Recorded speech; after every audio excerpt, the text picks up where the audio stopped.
નમસ્કાર. News of Gandhinagar daily headlines today.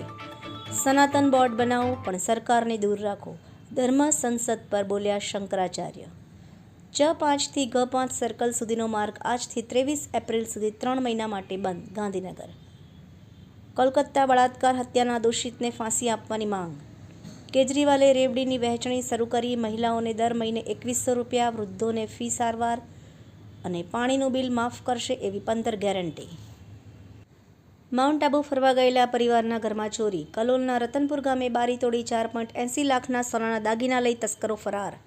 ગાંધીનગરમાં બેવડી ઋતુનો અહેસાસ. સવારે અને રાત્રે ઠંડીનો ચમકારો. તાપમાનનો પારો 13 ડિગ્રી સેલ્સિયસ નોંધાયો. તંત્રી લેખ.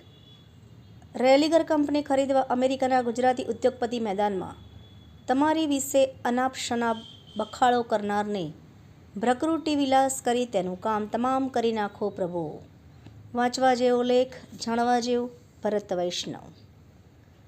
આ ઉપરાંત આગળ વધુ સમાચારમાં જોઈએ તો શ્રીલંકાની સરકારે અદાણી સાથેનો વીજ ખરીદ એગ્રીમેન્ટ કેન્સલ કર્યો. અમેરિકામાં ગૌતમ અદાણી સામે ભ્રષ્ટાચારના આરોપોને કારણે નિર્ણય.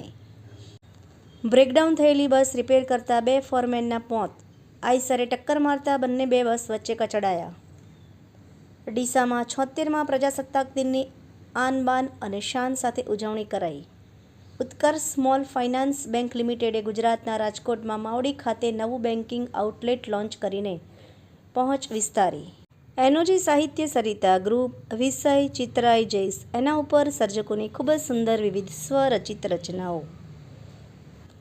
દેશના રાષ્ટ્રીય પર્વ 76મા ગણતંત્ર દિવસ નિમિત્તે રાજીવ ગાંધી ભવન ખાતે ધ્વજવંદન.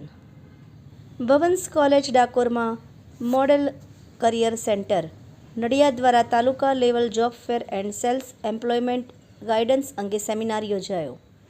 ડાંગના ધારાસભ્ય વ નાયબ મુખ્ય દંડક શ્રી વિજયભાઈ પટેલે વધઈ ડુંગરડા રોડનું ખાતમુહૂર્ત કર્યું.